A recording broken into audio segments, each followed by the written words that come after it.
Hey everyone, guys. I hope I'm audible and visible. Can you guys see me? Can you guys hear me? Today we're going to talk about parajumbles again. In the previous sessions, we did cover a bit basics on parajumbles. Today we have further bit different structured questions and questions from the previous CAT papers as well to be solved. So let me get you to the slides. I hope my slides are visible too. So let's get started with the topic. So if we talk about parajumbles, as we have discussed before, they are more about the sentences which are jumbled for us, and we need to figure out a structured format, right? A structured, coherent, meaningful paragraph out of these sentences. Okay, so this is what we are looking for to arrange these sentences in a certain manner that they give us a structured paragraph. Okay, so for this we would have some 4 to 5 sentences which are given to us. They're jumbled for us. One of the question type can also be when you have the first and the last sentence as fixed sentence, and you're supposed to figure out the sentence sequence for the middle 4 sentences. Okay, so there are various strategies to solve these question types, whether it is question structure wherein you have first and the last sentence fixed, or you have a question type where you have all the 5 sentences jumbled for you. You will find that there are certain strategies which can be used. So we'll be just discussing them after we have, touched upon the different question types. So here, if I have the first sentence and the last sentence as fixed, naturally I know my opening sentence and the sentence where I have the author's opinion, okay, or more of a conclusion, it has been fixed for me. So all I can do is I can play around these 4 sentences. So I can look for pairs, a pair with the first sentence, right, which can be paired with the opening sentence here, and a pair with the last sentence, that is the closing one. Okay, this is what we are looking for. Okay, and of course we can unjumble the 4 sentences which are there in the mid. Okay, so what exactly are we supposed to do? How do we go about solving these questions? Okay, so one of the question types I told you is 4 or 5 sentences jumbled. So when you have all sentences jumbled, okay, in case of all sentences jumbled, there is one way of looking for the introductory sentence. Okay, you always look for the introductory sentence or the opening sentence. So this is a sentence which gives you a window to the entire context, which lays the background for you. And then as you dive deep, the idea gets from very generic sentence to moving towards a specific story. And of course, as you move towards the end, again the entire structure becomes a little generic. So this is the structure we can follow for looking out for an opening sentence. It should be a little generic. As you move towards the main context, that's where the main point lies. That's a specific part of the paragraph. And then comes a generic sentence again where you find conclusion or the opinion of the author being shared. Okay, so this is one of the strategies where you can always go from generic to specific. The second thing we can always look for is chronology. Okay, the second thing we've talked about is chronology. When we say chronology, it's more about time, right? And if we are looking for time, it is also about the past, present, and future. Okay, so we can always look for sentences which are talking about last 5 years, in the last month, this was the sale, this was the revenue generated, right? Coming on to the past 5 years data, this is what we can hypothesize on the basis of this is what we can come to a conclusion on. So anything that talks about past has already happened, so naturally that should come first. Okay, then what is currently happening? So presently, currently, nowadays, today, all those sentences which start with an opening word for current situation that lies after the past sentences. And if we have anything which talks about planning 5 years down the line, a decade from today, where do we see ourselves? So all these things where we have something on the basis of future, will the government will be planning for it, the budget will be released by the next week, right? So future is always at the end. This is where you are somewhere hypothesizing on the basis of something which hasn't happened yet, right? So it is to follow, so that should come towards the end, right? Similarly, if you have some dates being shared, okay, when we talk about dates, say something started in 1991, right, and then we have some data of it happening in 2000, and then something in maybe 2020, and then maybe 2025.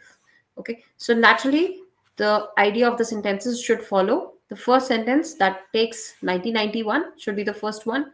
Then you can maybe talk about 2000, 2020, and 2025, right? So chronology is not just about time in terms of date. It can also be past, present, future. It can also be events which are being shared, right, which we get to know through the context of the sentence being laid. Okay, so chronology is a big factor which helps us in figuring out the tense, or figuring out the structure of the sentences, which sentence should follow after what. Okay, and post this, of course, we can have some pronouns which we can look at, and pronouns could be, he, she, they, it. So these are the specific pronouns which you can find. For example, there's a character being shared, Mr. John Keats wrote in one of his poems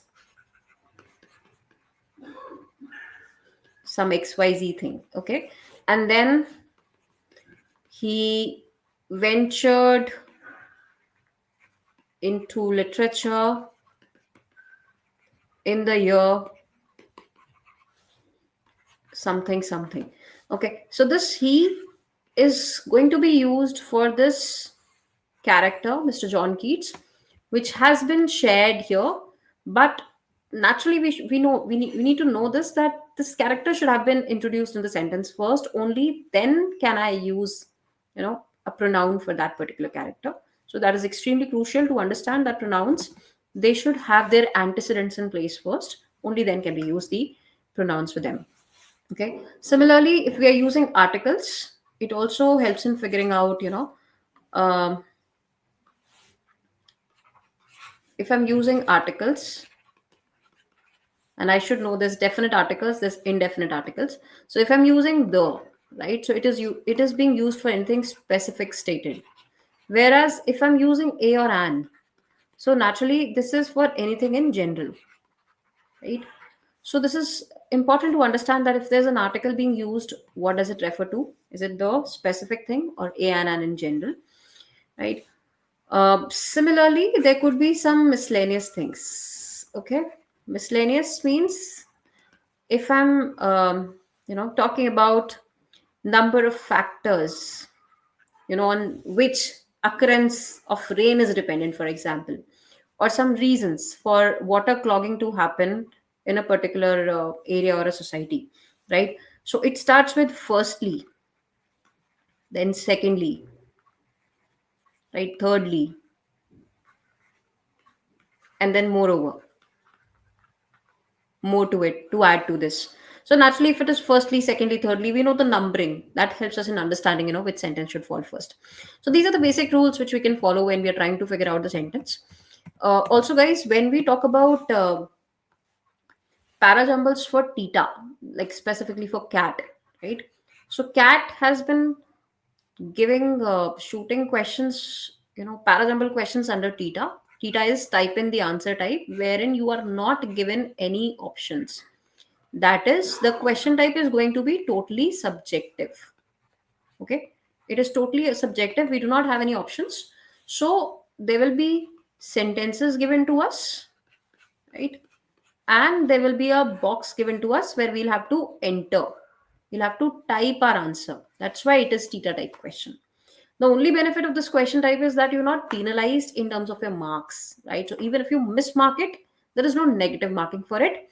But the hidden side, the hindsight of it, where you do not realize that there is a penalization, that is, you tend to invest in a lot of time on one single question where we get stuck, and we do not even have the options to verify, to vet whether we are actually on the right track or not, right? So I would suggest that we do invest time, but only to a certain limit. We maybe spend some 40 to 50 seconds and max 1 minute. If you're not able to figure out the answer in, we need to hop on to the next question, marking whatever field the best is. Okay, I mean, typing in whatever we feel the best, but not being swayed away emotionally that I've spent already 2 minutes on the one question, and I still need to think whether it's B, C, A, D, E, or is it C, B, A, D, E.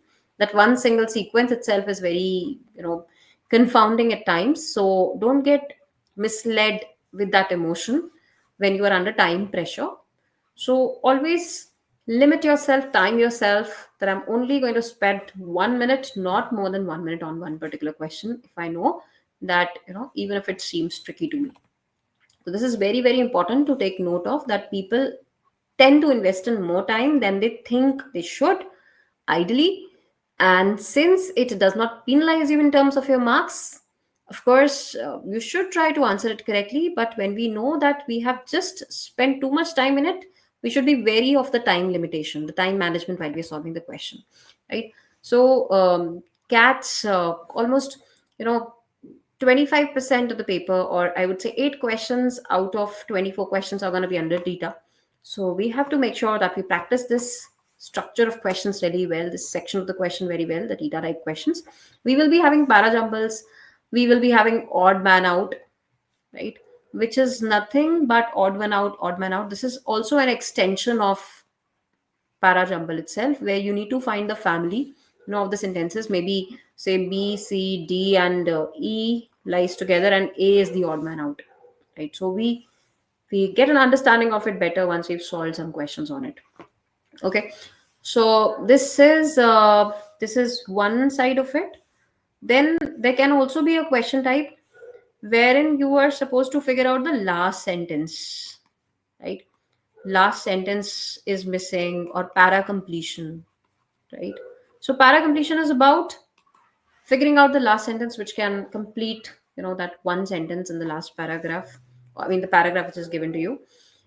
So these are some of the question types which we should practice, and I will make sure that we keep practicing them together. Today, since we have parajumbles, so let's get started with this question, guys. I'll show you the structure of the question. I haven't given any options so far for this question. These are 5 sentences which are jumbled for you. Okay, so this is parajumble for you. These are 5 sentences which are jumbled for you. You are supposed to figure out the sequence. In case you're not able to, I'll show you some options as well, right? So please have a look at the question, and once you're done reading, I'll give you 1 minute maybe to solve it. Try to figure out in your own the sequence. You can try sharing in the chat box your answers, and then we'll be vetting whether the question has been very well understood. Have we sequenced the sentences in a coherent, meaningful paragraph, or is it just going haywire?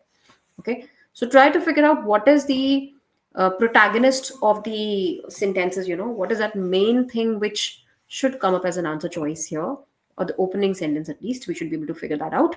The most generic sentence which introduces the idea here.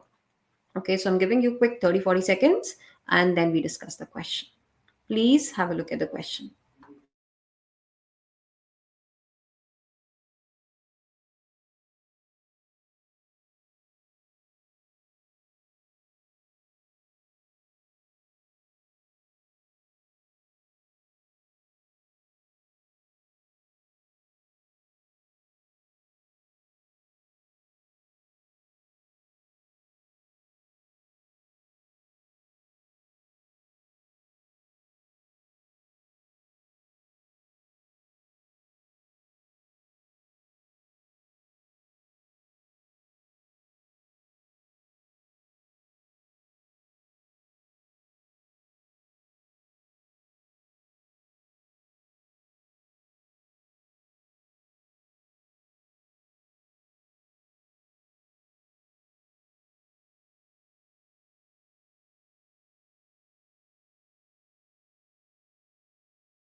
All right, can we have a look at the question?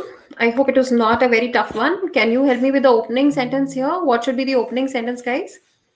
It says, in simple terms, it is the Indian version of the Razzies. Okay. The third Golden Kela Awards will be hosted by Cyrus Brokwa this year. It was created in order to ridicule the bad performances and as a revenge for wasting our precious time and money on such idiotic films. The Golden Kela is held each year where awards are given for the year's worst in Bollywood. It was created by Random Magazine, India's longest running humor magazine in the year 2000. Okay, 2009. So, again, where do you find is the opening sentence? We're talking about third Golden Kela Awards. Okay. And fourth one does talk about Golden Kela with an introduction. It says Golden Kela is held each year where awards are given for the year's worst in Bollywood. Okay. So this one talks about Golden Kela is held each year where awards are given to the year's worst. It would be the movie we are talking about, the character, right? Bad performances. So fourth sentence should be the opening sentence here. Okay. Is held each year where awards are given for the year's worst in Bollywood. What can be the next sentence? I'm giving you the options to look at. I'm sure you should be able to figure out. It should be option number one here, right? So it is fourth, and then you have a simplification to it, right? It is the Indian version of the Razzies. Okay. Then it says it was created by Random Magazine. We can't say it was created in order to. Why was it created as later? But who created it? Right? So DAE. And then you have it was created in order to. Why was it? This is who created it. This is why was it created. And eventually you have that the third Kela Awards will be hosted. So will be is referring to future, right? And I told you whenever it's a future tense, we always use a sentence which refers to future. We'd always be keeping it towards the end, right? So it should be DACB. That should be the correct sequence. I hope we got the sentence answer right. The correct sequence has to be DACB. How do we get this? We know the opening sentence is Golden Kela is held each year. It's like an opening sentence which says that every year it's being held where awards are given for year's worst in Bollywood, year's worst movie. Okay, then what is it? It is nothing but an Indian version of Razzies. We try to explain it further in A. Then E says, why was it created? Right? C says, was created in order to ridicule the bad performance. What is the relevance? Why? And then eventually comes the third Kel Awards, which will be hosted this year. Right? So we have DACB as the final sequence. I hope everybody got the context right. Let's move ahead to the next question now. Okay, so this is the understanding in case you'd want to have. We can move ahead to the next now.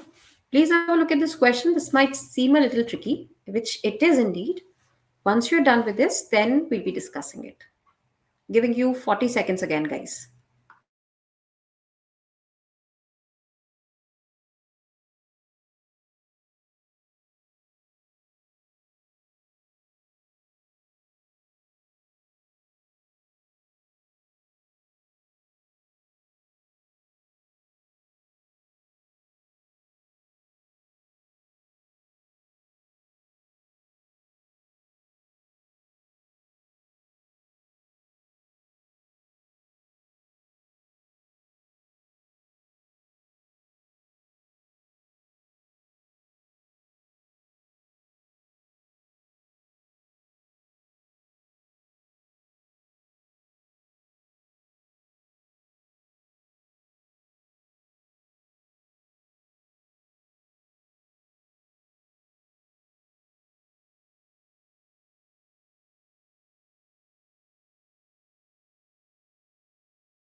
All right. Do you want us to look at the option, guys? Please have a look at the options and try to figure out the correct answer in case you were not able to.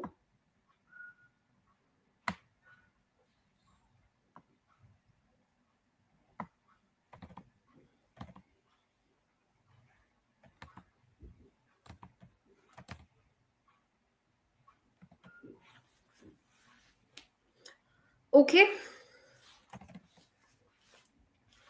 So, yes, the answer is A again. Okay. It should be A again, BCEAD. That is what we can see as the correct answer is. What is the opening sentence here? It says, despite the strong performance of economy in 2010-11, the outlook for 2011-12 is clouded by stubborn and persistently high inflation and rising external risks. Okay, so though economy performed well in 2010-2011, outlook for 11 to 12 is clouded by stubborn and persistent high inflation. It's like the inflation is going to be high. Like that's what it's been in the last years. It's still going to be the same. And rising external risk are the reasons. The three macroeconomic concerns before the Union Budget 2011-12 were high inflation, high current account deficit, and fiscal consolidation. Okay, so this seems to be giving a background that what are the three macroeconomic concerns about the Union Budget? Right now, it's the budget 25-26, but let's go back to history and then we see it's talking about the like almost more than a decade back budget 11 to 12. What were the three main points of concerns? Okay. Additionally, there was an expectation that the government would restart the reform process. While the budget sets a lower nominal gross domestic product GDP growth target of 14%, we believe that the GDP target of 9% factored in the budget is on the optimistic side. The budget has made an attempt to address all these issues, although through small steps. Okay. So, of course, option is BCEAD, which is the correct one. And we were able to figure out that B is the opening sentence. Post this, what do we do? Three economic factors. Expectation that the government would restart the reform process is also there. Right? This could be the fourth factor. Right? Then the budget has made an attempt to address all these issues, although there are through small steps. So we have E. And then it says, despite the strong performance, this is what we get to see, right? So we have A, and then eventually, while the budget sets a lower nominal domestic product, GDP, domestic product, we're talking about gross domestic product, we believe that the real GDP is going to target on the optimistic side close to 9%, right? So while the budget sets a lower nominal gross domestic product growth target of 14%, we believe that the real is going to be less than that. It's going to be target of 9% factored in the budget is on the optimistic side. So BCEAD is the correct sequence we have. I hope everybody is good with the question, guys. In case you have any doubts, please let me know. Otherwise, we move ahead to the next one. Okay. So B is the opening sentence. Independent introduces the three main problems. That is the three factors which are introduced here: inflation, the current account deficit, and the fiscal consolidation. And then these issues in E are the issues mentioned in B and C. So that's how it clubs. Eventually followed by B and followed by C. Okay. So BCE is the mandatory pair which we could see here. All right. Let's move ahead to the next one. Giving you again 30-40 seconds, guys. Have a look at the question. Let me know once you're done. I'll show you some options. We can have a poll for it and then we discuss the question. Quickly, 40 more seconds, guys.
All right, guys, I'm showing you the options now. Please have a look at the options.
I'm sorry, I was on mute.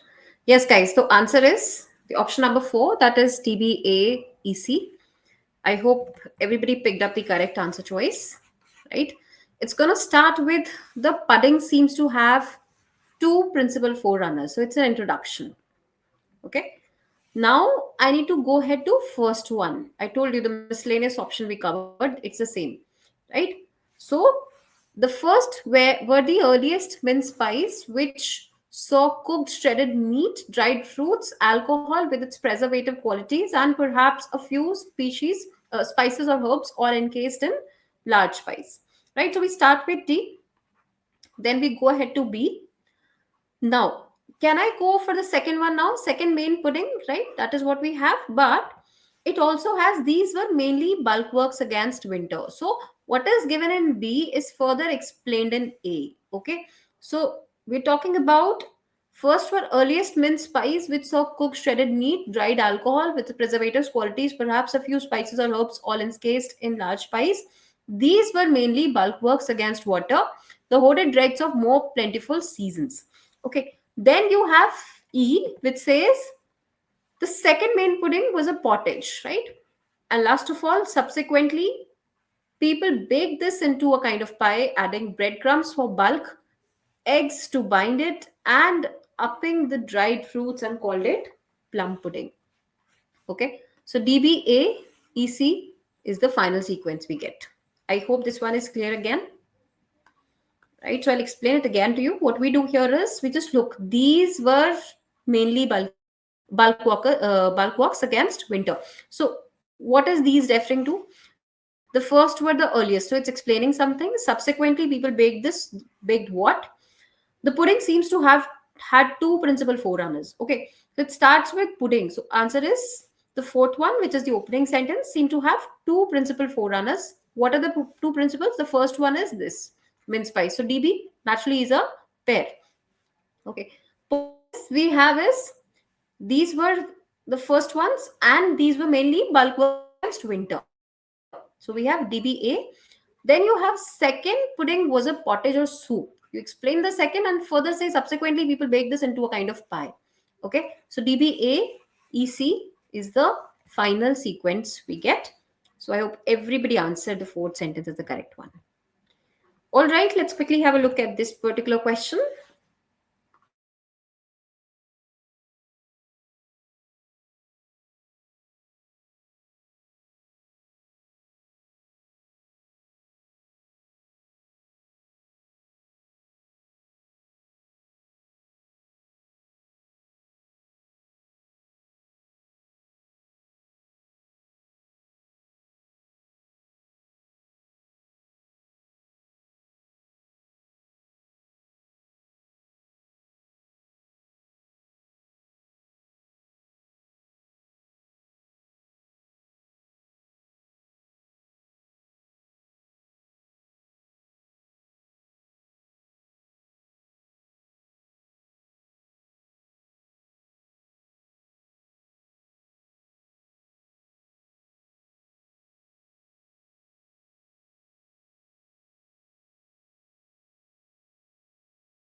Please let me know if you're done reading. I'll show you the options for this.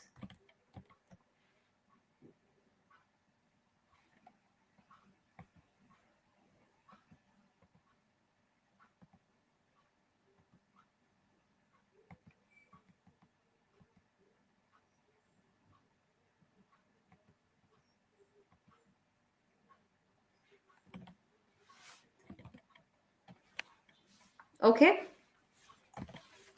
here are the options. Quick 30 seconds, answer in the chat box, guys, and I'll explain to you why is it a certain option. All right, so answer is again D for this, DEACB. We'll check how.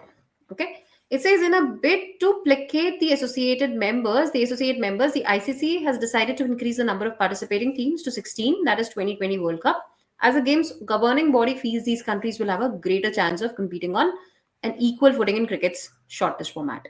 Right? So they're playing on a bid. They're trying to placate, as in to calm down the associate members so that they don't hype a lot on this. ICS decided to increase the number of participating teams कि हम teams को increase कर देंगे आपका money जो है वो invested waste नहीं होगा we'll have better players.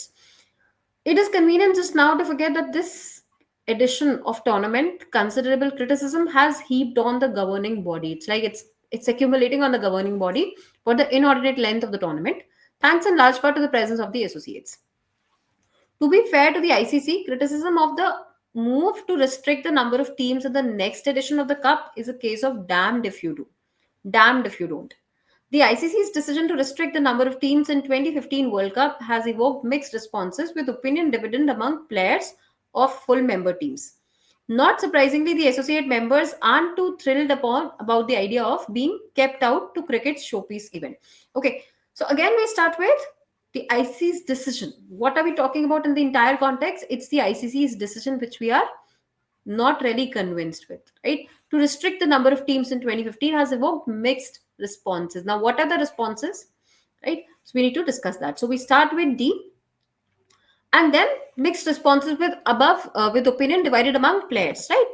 So naturally, what is that response? Not surprisingly, associate members aren't too thrilled. That is one of the response you see about the idea of being kept. It's like an extension of what is given in D, right? So D, E, and then it is convenient to just now to forget. Now this is more like a solution, what we can do. But before the solution, do other sentences also talk about such response? And what was the response given by ICC? So in a bid to placate the associate members, ICC has decided to increase the number of participating teams. पहले तो वो परेशान है, mixed response मिल रहा है. Associated members aren't too thrilled. They're not very excited about the idea of keeping up the cricket showpiece event, right? So we have A, to placate them, what has been done, right? Then it says to be fair to the ICC, criticism of the move to restrict the terms number of teams in the next edition of Cup is a case of damned if you do, damned if you don't. So C, and then you have B. It is convenient just now to forget that the last edition of tournament, considerable criticism was heaped on governing body of the inordinate length of the tournament. So DEACB is the final sequence, which we could see is the correct one. I hope this was clear, guys. I hope everybody is on the same page, getting the answers right. If yes, let's move to the next one. So you can also go through the solution. The paragraph talks about ICC's decision to restrict the number of teams, response that it evoked. It's introduced in sentence D. One hand, ICC was criticized because of the inordinate length of the tournament, and now it is criticized when it wants to reduce the number of teams. So DEAC is what the sequence follows here, and then eventually B shows the other side of the coin, right? This is the next question. Spend another quick 30 seconds to maybe 1 minute. Look at the options. Once you're done with the question, I'll show you the options and then we can figure out. It doesn't seem to be very tough question though. You can say it talks about environment education unit, right? Their new publication, it unfolds two sections. So naturally now you'll be looking for these two sections, right? However, is a contradiction. So try to put these pieces into one, context in a sequential manner so that we can get something meaningful read out of that particular paragraph. Okay, take another 30 seconds, then we discuss.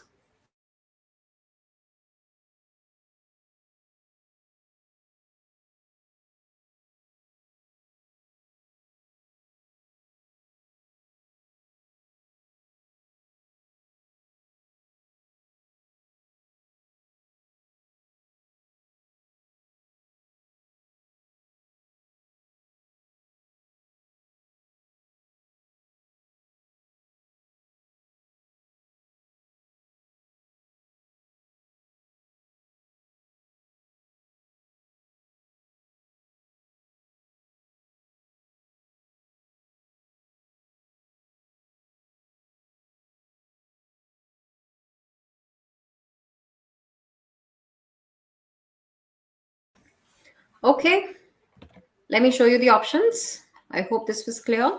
Please have a look at the options and tell me what's the correct answer.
Guys, I'm sorry, I was on mute. I just checked it.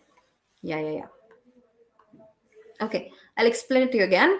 So, in the sentence, we started the Environmental Education Unit of Center for Science and Environment has always been working towards providing easy to understand reading material. Okay, so we start our sentence with the first sentence because this is where you find the introduction. Okay, this is where the introduction to entire sentence lies, that Environment Education Unit of Center for Science and Environment has always been working towards providing easy to understand reading material. Now, why is that reading material easy? We get to see that in second sentence. The new publication on this subject is an attempt to lend teachers a helping hand. So how is it a helping hand? How is it lending a helping hand? That's a question. How? Right? So that how is it here? It unfolds two sections: climate change, how to make sense of it all, and natural resources, how to share and care. So C and D can be clubbed together. Okay. We do have A B sentence here, but then C D can be clubbed together, right? And then we have, however, they are introduced to students not as a paragraph to memorize, but as an activity to do, right? So this is also something which is going beyond the scope. So A, B, C, D, E, these are the five sentences we got. And of course, they should be as one sequence. Okay. Environment Education Unit of Center. The new publication of the subject is an attempt to lend teachers a helping hand. How is it lending a helping hand? By the two sections, climate change and natural resources. But it says, however, they're introduced to students are not as a paragraph to memorize, but as an activity to do. Right? So, up, if I ask you, out of these five sentences, which of the following sentences odd one out? Can you guys help me with this? 20 seconds for this, guys. Quick answer.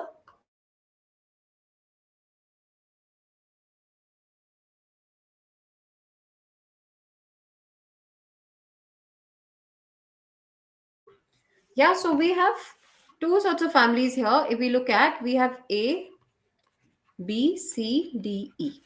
Okay.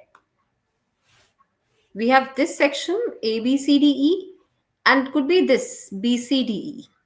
Right? So A, B, C, D, E, this could be one sentence, like one family, when we look at this part. But can we start with B, C, D, E? Definitely not. We need an introduction. We need to talk about, environmental education unit of center. So naturally, A, B, C, D should be together, and E is the odd man out. I could see most of you answered it correctly. Yes, the answer has to be E echo, which is the odd man out, because it talks about a contradiction. They're introduced to students not as a paragraph to memorize, but an activity to do. So why would I talk about how and what kind of impact does it create on students? It's anyway not my forte here, right? I do not have to check upon what impact it does to students. I'm talking about how is it a helping hand to teachers, and that has been reflected on the climate change and the natural resources. Okay, moving to the next now. So this is a sequence, guys. Environmental education was the introduction here. Therein sentence refers to the same, then mandatory pair of C and D as we discussed, and then however concludes the paragraph. Okay, let's have a look at this question. Probably the last question we'll be having a look at for today. Please quickly have a look at the question, guys, then we discuss this.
All right, guys, can we move ahead to the options?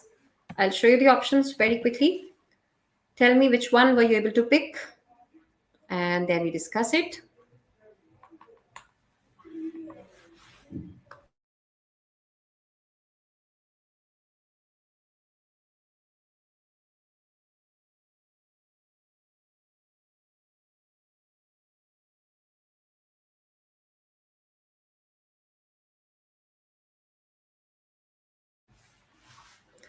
Perfect. So let's have a look at the question together.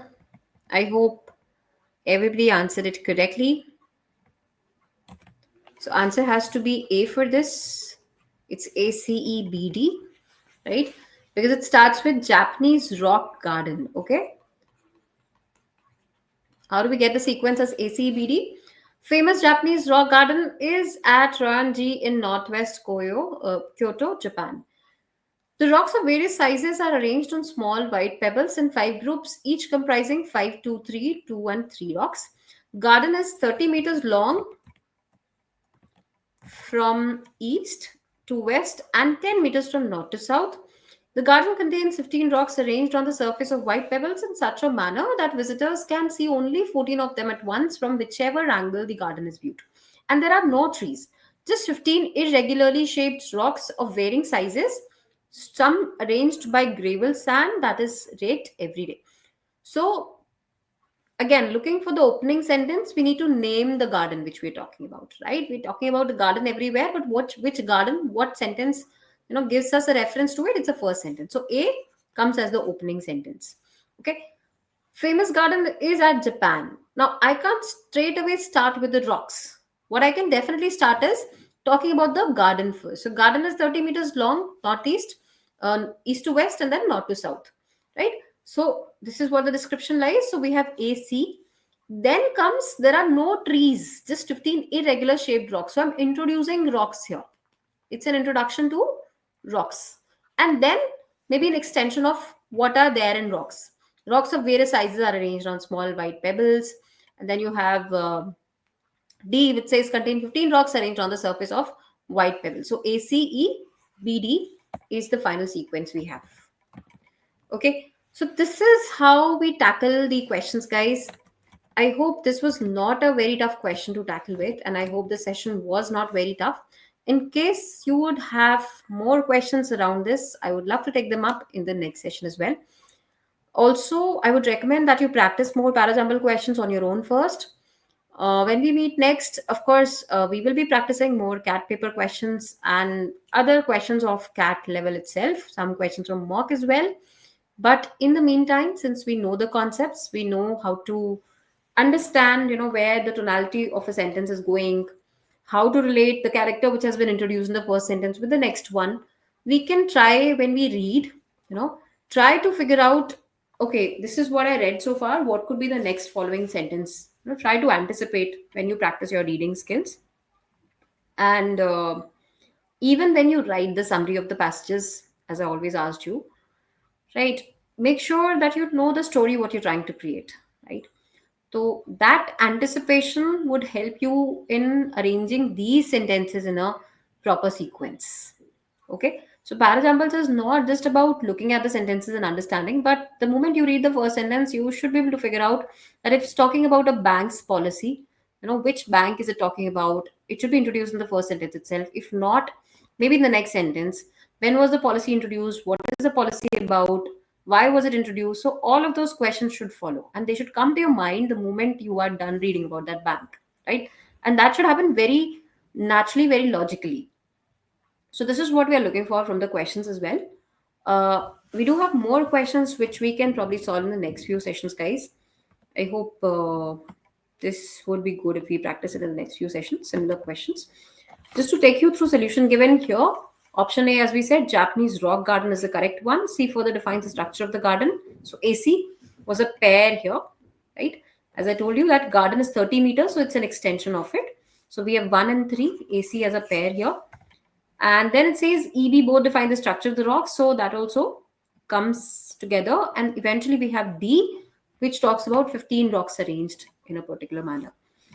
Okay, so this is what we had for today. I would love to meet you guys very soon in the next session. Make sure that you've practiced well, you've read well, and by the time you meet me in the next session, you've practiced some more questions from the previous mocks, maybe.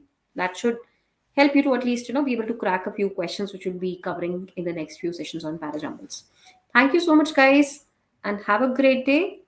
Have a great week ahead. We'll catch up very soon. Thank you so much.